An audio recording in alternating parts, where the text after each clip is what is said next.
Hello, everybody, and welcome to this episode of Small Business Small Talk. I am your host, Christy Smallwood. I am the founder, Chief Strategic Guide, CEO of Eagle Eye Strategies based in Louisville, Kentucky, where we are a strategy-first business providing services to make sure you get your work done because our mission is your success. Now, I sound a little different today because it's been a couple weeks since I've done an episode. And if I slightly cough, bear with me. I'll try to get the coughing fits edited out. But I've been a little under the weather. It's been a little crazy around here. So today's episode, bear with me because it will be a little bit of a shorter episode. You get just me this time because I wanted to share with you my recent experience. So a couple of weeks ago, I don't know, some of you guys out there might actually like this little extra breathy today. Who knows? Sorry. But if you're watching, you'll see that I don't even have makeup on today. I've got my little blue light filter glasses. I'm just being as comfortable as I can so I don't work up the coughing fits. With that, I had recently tested positive for COVID. Now, here's the thing. Did I actually have COVID? I'm not sure. To me, my experience felt like a combination of what I've had before, which is a sinus infection and bronchitis. So apparently, while yes, I did test positive for COVID, my symptoms were very mild. I did not lose my sense of taste or smell. Thank goodness. There was a weird run of cravings. Like I craved a Twinkie. I don't know why. I haven't had a Twinkie in like 20 years. I know they don't taste the same as they did before. I craved orange sherbet for some reason. That was a couple of days worth and I got over it. I didn't have any because I was eating tangerines like crazy. Extra vitamin C, making sure I had plenty of supplements and plenty of things. What it did to me, though, as a person, as an individual, knocked me out. I'm out of commission, whether it was COVID or if it was a sinus infection and bronchitis. I'm out of commission. Like I can't do a podcast or an interview with somebody when I can't talk without coughing the entire time or catch my breath or, whatever. So it put a halt to everything. And what I wanted to talk about today was what is that like as the leader of the business? And meaning that I have two part-time people on staff with me. So I'm not by myself at all on getting all of the work done. And I have a bevy of other people that I contract with to get other work done. So it's not just me in the business anymore. I'm not the classic solopreneur. I've grown past that stage, which is phenomenal for me. I'm very happy about it. But what it does, because of the position I hold, the role that I play within my own business, I am the face, I am the voice of this company. And of course, this podcast. And therefore, if I don't have it, and if I can't show up, the show does not go on. What happens when this shit hits the fan and you can't show up? What happens when everything comes to an absolute all stop? So if this is the first time that you've come across one of my episodes for Small Business Small Talk, please go check us out on the website. It's smallbusinesssmalltalk.com, smallbusinesssmalltalk.com.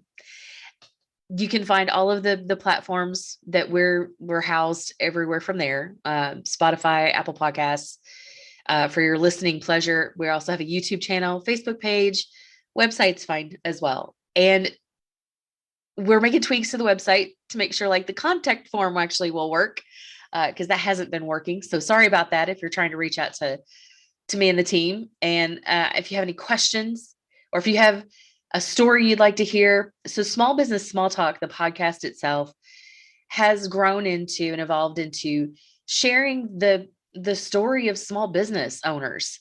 We all have great stories out there. I love my small business owners that I've worked with over the years.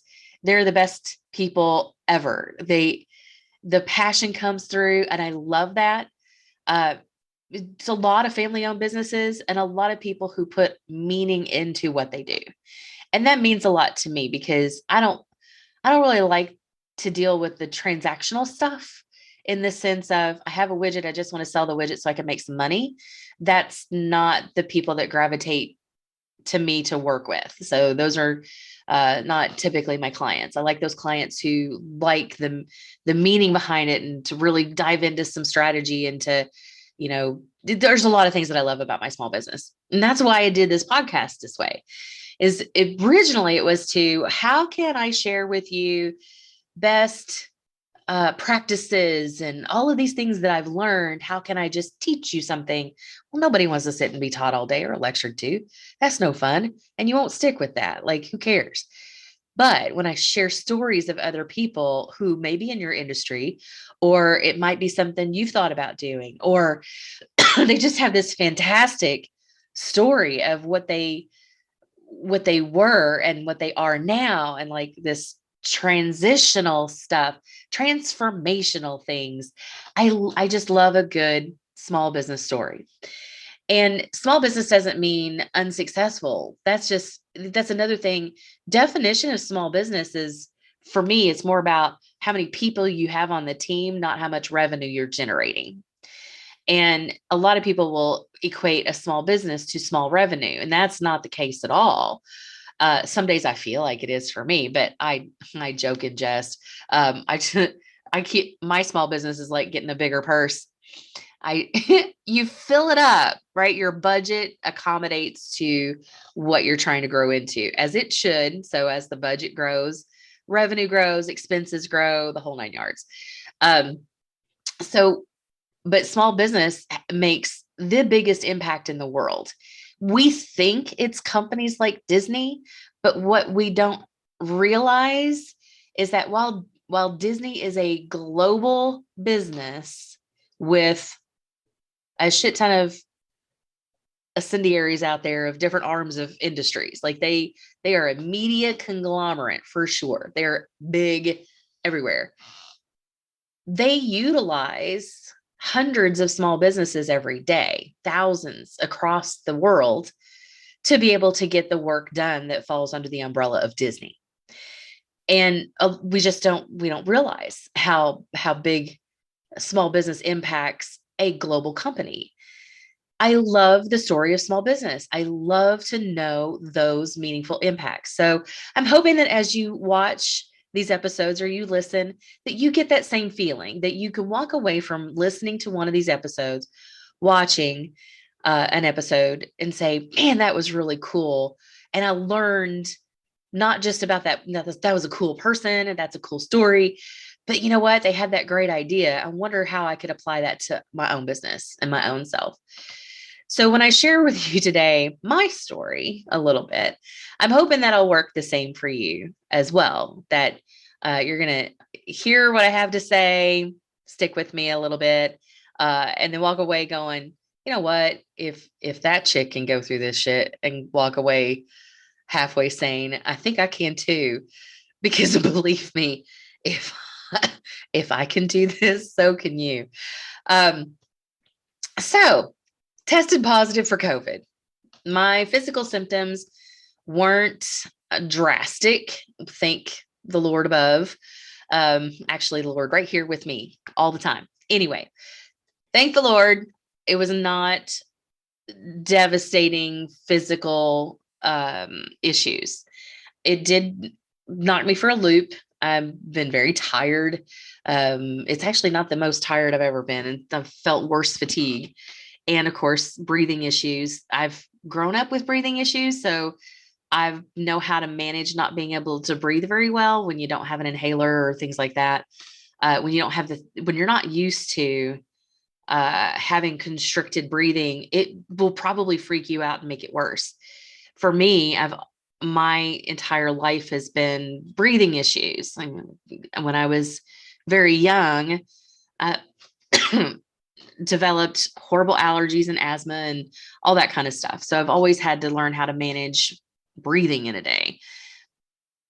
So I don't freak out if I get bronchitis. I've learned how to manage it. Now with this, that's what it felt like. Like I said, it didn't necessarily feel like COVID. Some of the after effects into the second week of this, actually third week at this point, I'm past the quarantine.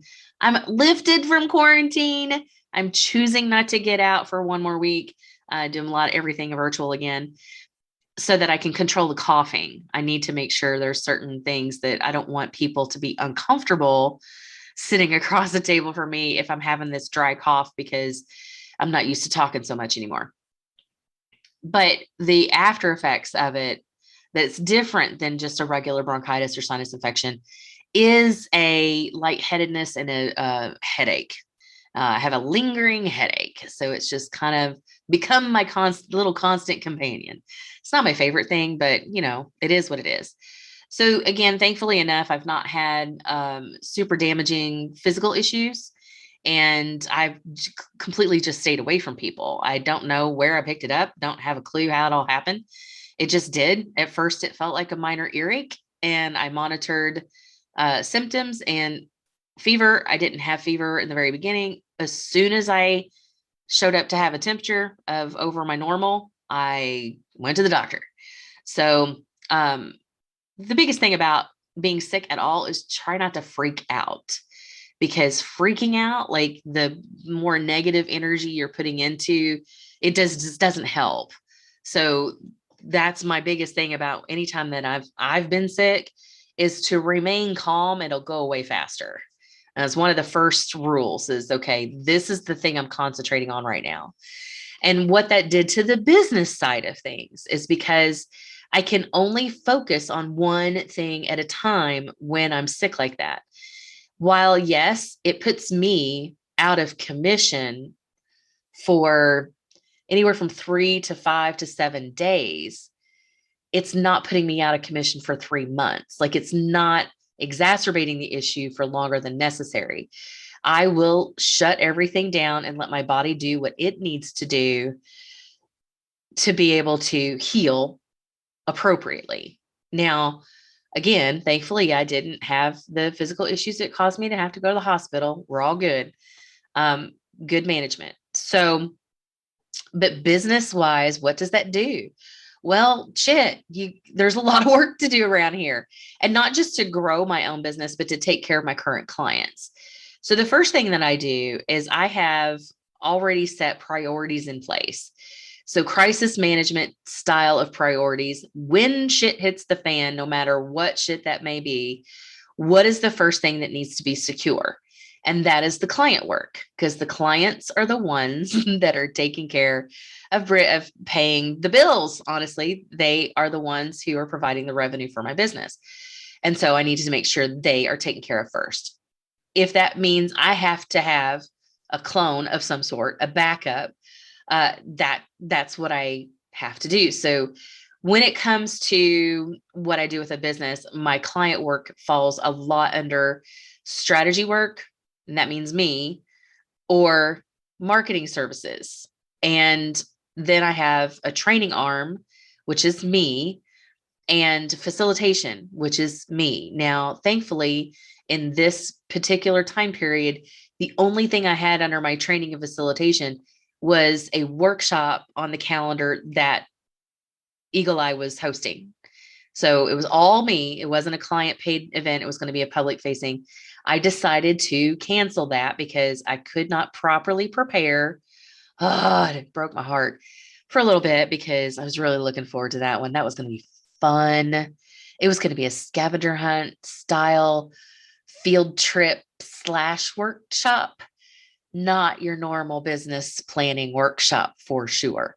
So I'll still do that at some point in the future, but it does take a lot of prep work to make sure you as the participant would have not only a fun time, but it make it relevant for your business. So client work that is paying the bills is a lot of marketing services. So I do, social media management, we do website management, we do a lot of marketing stuff. Just you name it, we can do it around here. That's what my team is for.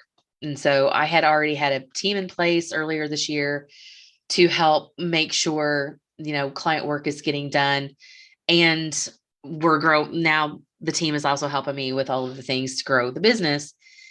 And my team is fantastic. My team is super fantastic. If you do not have a super fantastic team, check yourself, because it's not somebody else. As the leader of your business, it's not their fault that the work's not getting done. You are the buck stops here person. And so when I hired my people, or I even bring on a strategic partner, that I'm not hiring them, they might be a 1099, they might be a one project kind of thing. I still make them watch my entry video. So I have created a video, a welcome to Eagle Eye Strategies video that says, here's who we are, here's what we're about, here's what's important to us as a company, here's what our culture is like, this is what I mean when I say, and this is what's important. And when everybody's on the same page about what the business is about and why it's important to do the things that we're doing, that setting that tone on the upfront has made a huge difference for me and my team. I've seen it in the marketplace all over the place. Like, you can hear the big dogs and they'll talk about culture. The companies that have a great culture because you've experienced it on the front lines. Like, think about those places of business that you have experienced where that culture is solidified. When you walk in as a client, as a customer, you're going to experience something great because the company has set it up front. That is the tone. This is why it's important. This is what you're going to experience. So I do the same thing with my people, and they know that. And that's why my clients will always be taken care of. My clients now feel comfortable enough that if they know I'm out of commission, they have actually called my team direct, and they're like, yeah, we know Christy can't quite talk right now, so can you just take care of this for us? And I'm like, yeah, this is how that should work. The client should feel like the team is theirs, and it works great. It just works beautifully. So, and I know that my team is going to listen to this episode. So thank you so much. Just huge a shout out to Gabby and Ashley and Jennifer and Aaron and Zoe and all of those people who helped me get the detail work done when I can't move off the couch. So that's been one huge bonus. And when you can set your team up for success as a leader, and the proverbial machine still runs well when you are out of commission, then you're doing it well. And my team is still excited to, I figured they'd be like, oh, she's not around, we'll just do it. Like, no, they're not leaving me. I love it. They're not leaving me. So the other thing, that having this time of really not being able to do anything else, I have gotten out once to drive. Like, you just need to get the stink blown off. You got to get out of here. So I got in the car, and it had been like a day after quarantine lifted for me. I was still feeling lightheaded and a headache, but I did manage to get out, and I took a short drive for like 30 minutes. I was like, yeah, this is good. I'm going to go back home. I grabbed me some food from the drive-through and came home and rested. And then I was like, okay, we need to build up the stamina. So here's where I know I am in it. And what I decided to do this week was still have meetings, however, all virtual. And then I'll do the driving and people across the table for me next week. So the other thing about, I have a coach myself. So I am a business coach. And when I say a business coach, I'm more of the executive leader coach, not just a business coach. So there's so many subtle differences in all of the different coaches that are out there. Business coaching falls under the umbrella of a lot of business consulting, really, or teaching you how to find the gaps in your business.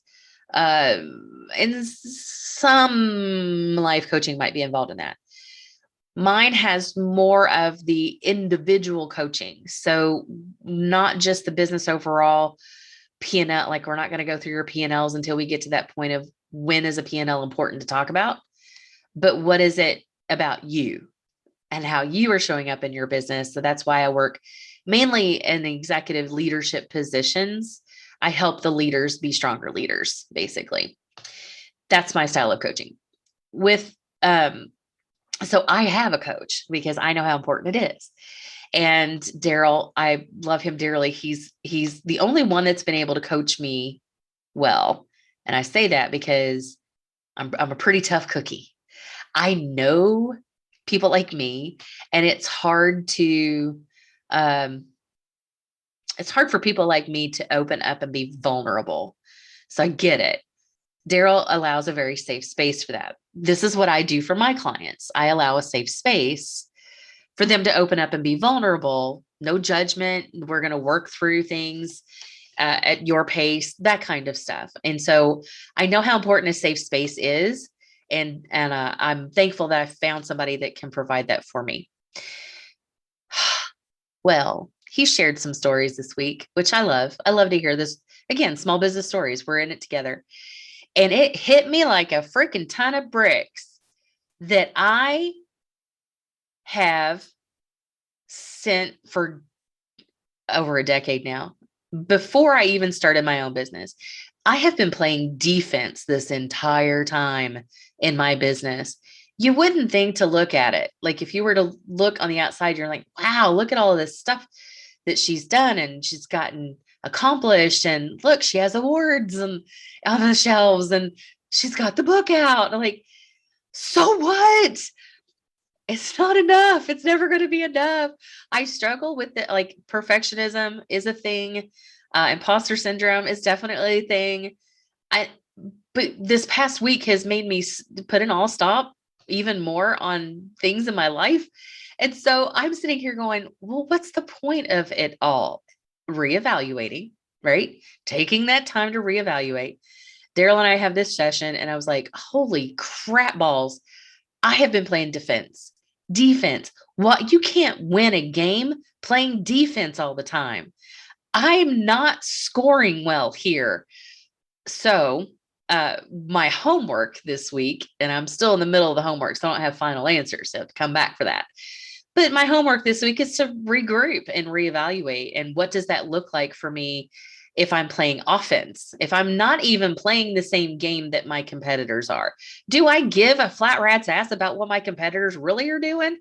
Not really. Here's the thing. I am not them, not even close. My business model is very distinct and it's different.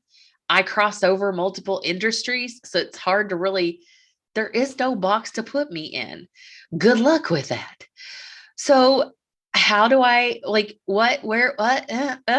These are things that I'm going to be going through myself. So, if you've ever had those moments, get yourself a coach that you feel safe with to talk it out and to develop a direction and a plan of action. For me, clarity is a big deal. Truth is one of my number threes. Top three core values is truth. And I need to know clarity of truth in my own life and in my own business. What's working and what's really not? What is it that I think is cool and fun to do, but nobody else cares?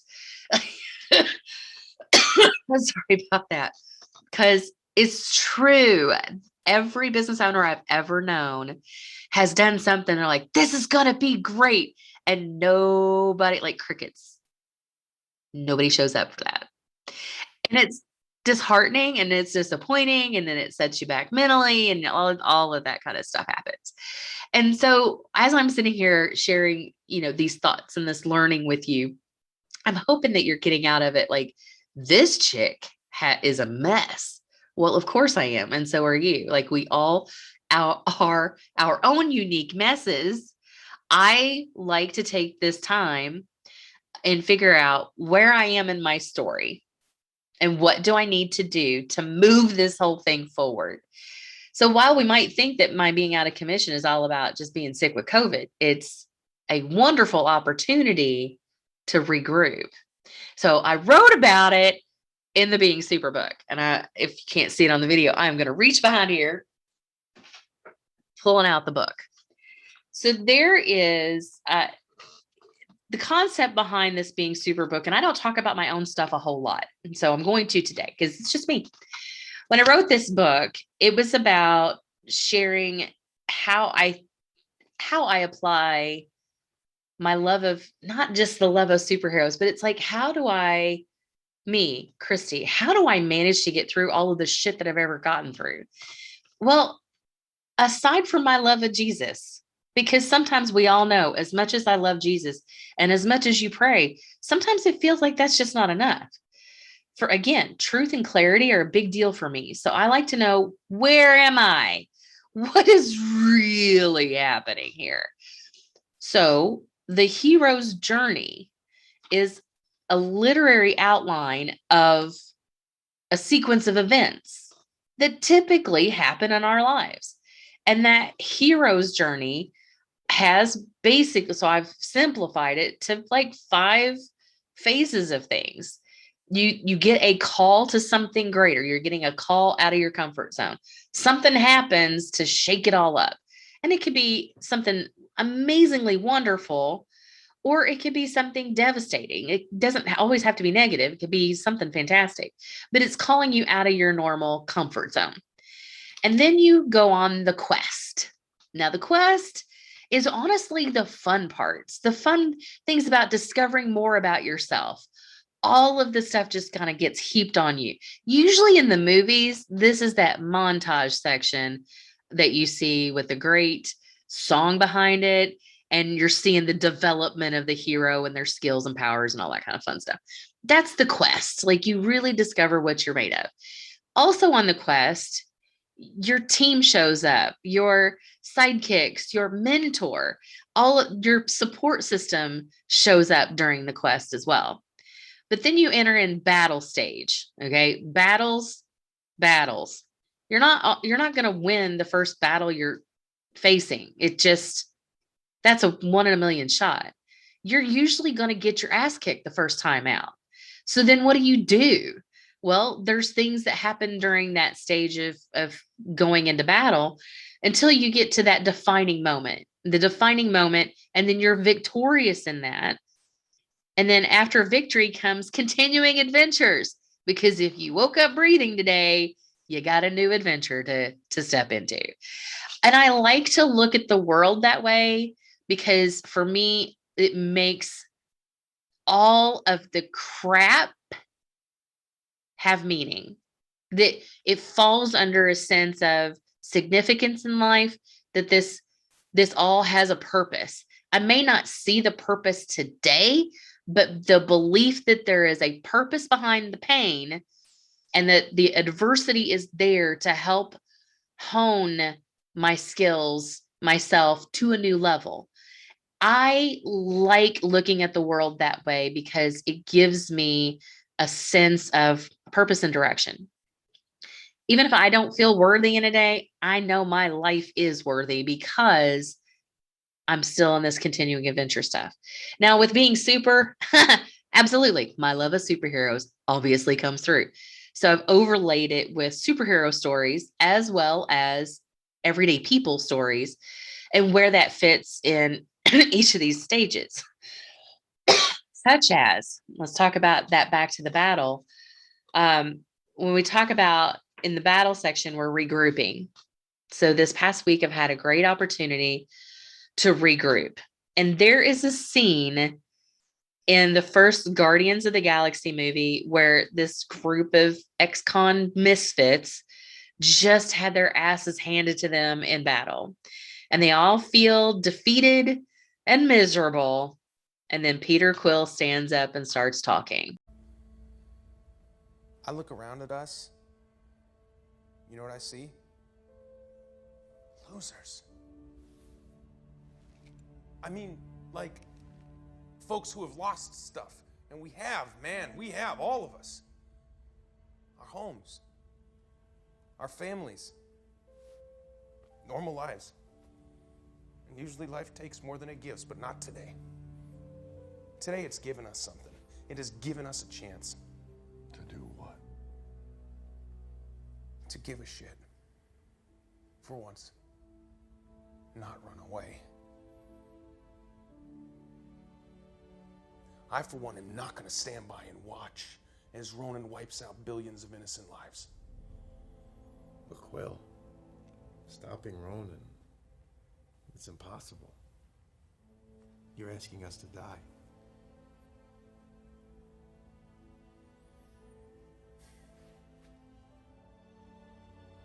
Yeah, I guess I am. And so they go on to, all gather together and obviously win the day, because they still have more battles that they're going into and all that kind of stuff to do. But there's this, what I wrote in the book is that there's a period of regrouping after battles that allows you to breathe for a moment and regain energy from your support team. They help you see things that you may have missed about the villain.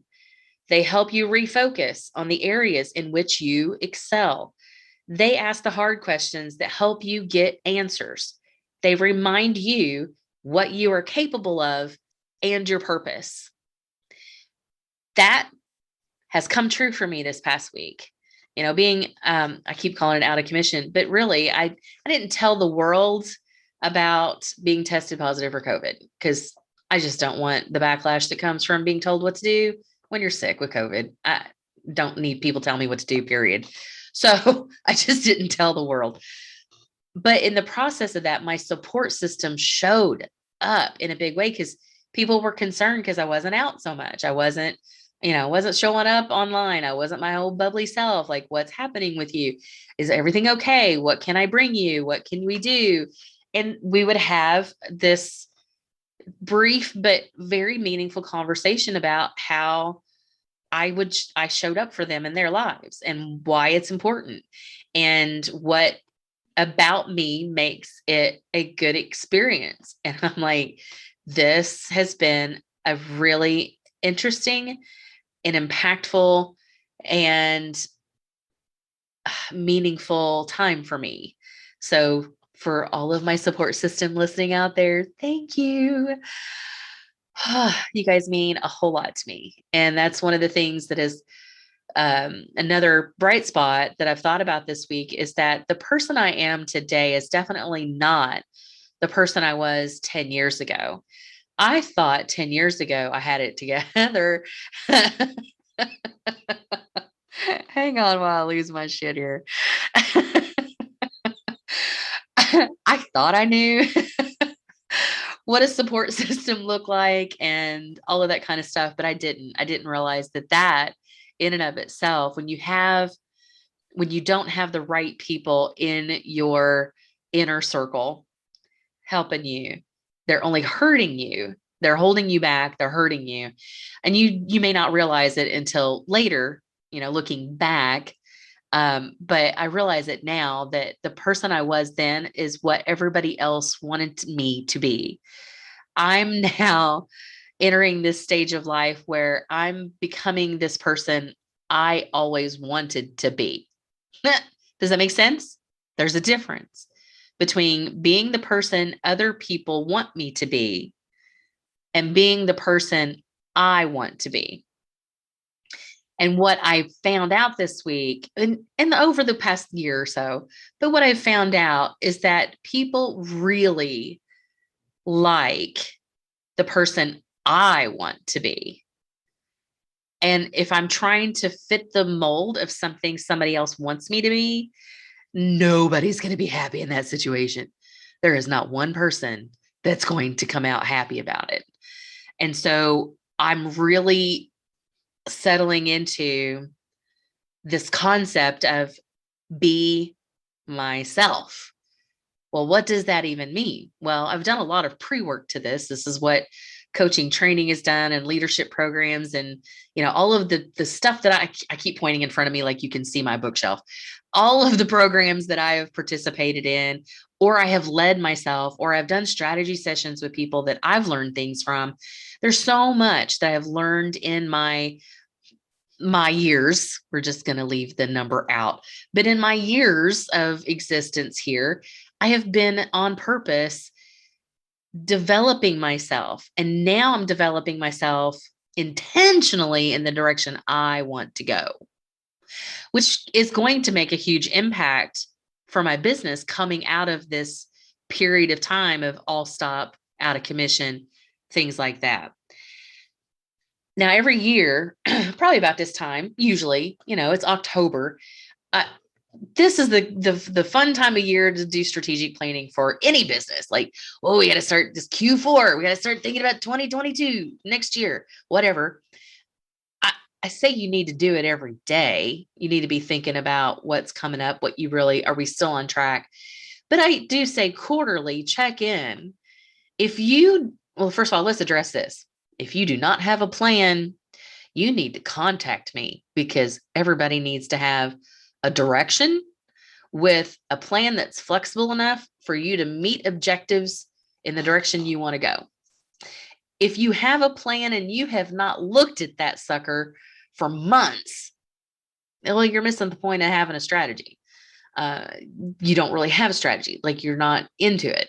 And that's fine too. Just own where you are right now and decide, do I want to get better, and how do I want to accomplish that? Do I want it to happen to me, or do I want to take life by the balls and go for it?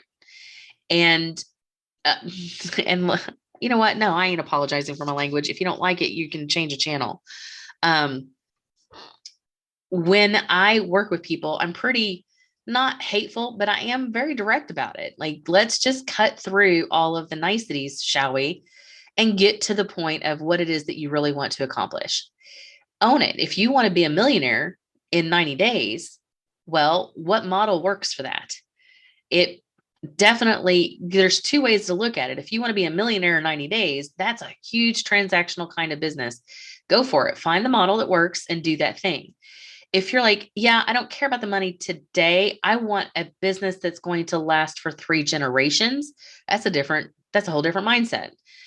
So when you have shit hit the fan and you come to a complete all stop, take that opportunity to reevaluate, to regroup yourself, to regain some of that energy, get your strong support system surrounding you to remind you when you can't think anymore, and to help you get some clarity about what steps you want to take next. This podcast, this show, Small Business Small Talk show, is something I'm going to keep around for quite some time. I would love, in my wildest dreams, I would love for this to become a national show, like on TV somewhere and everything. That would be awesome, where I could actually go on site, do the interviews with people on site in their shops. I would love that. That would be fantastic. Am I there yet? No, we're not. Not today, I'm not. But who knows what the future may hold, and that's the direction I'm headed. So hopefully those of you who are watching and listening are along for the ride and want to participate somehow. Send me somebody that you know that would be a great addition to share their own small business story. Like, how are they overcoming their adversity in life? Everybody has some. How did you overcome it? What are some things, like, who motivates you? Who has inspired you over the years to do something bigger than you thought you could? What's been the impetus? What's the catalyst for you to make change on purpose in your own life, to make something big happen? Like, some people, it just takes one simple spark to say, you know what? I'm going to go out and try something new. I'm not going to change anything else. I'm just going to add a side hustle. Let's see what I can do with a side hustle. Never done a side hustle before. Don't even know what that means. Don't even know, but I'm interested. I just want to diversify my options here. Without getting on a soapbox of the state of the world today, I think that I always think it's good to diversify options. Think of a side hustle as a hobby you're making money from, and see what happens. The best small businesses have come from people who have said, I have a passion for doing this. And what do you know? I turned it into a business where I could actually make a living. Those are my favorites. And that's another reason why small business is so fantastic, is because it's that whole segment of business is full of people who said, I love to do this. And they've created a way to make a living out of it. And now they are living their quote unquote hashtag best lives ever. And I love those stories. I love those stories, especially when they're bringing their families into it. I love to hear the family aspect too, because even mine is family. My mom and my aunt do my bookkeeping, because I do not want to have to do that on a day-to-day basis, even though I spend a lot more time in that area than I really want to. There's a lot of detail about running a business that isn't my favorite thing to do. That's why I have team people who help me get those things done, because they love it. The detail work that I'm having them do, they love it and they're good at it. So we all complement each other, and they know what we're about, and they've got my back. And I can't brag on my team enough. So with this episode, I'm starting to wear out a little bit. I do thank you for your time today. I know I might have gotten a little off tangent in a couple of spots, but I'm hoping that you walk away knowing that when something happens in your own life, in your own space, that you've learned that, yes, it is manageable. Things can be chaos can be managed, especially when you have predefined what your priorities are and the direction you're going. Find this strong team to help have your back. Those areas in which you have a business, find those things in which, yes, you can have a backup plan in place.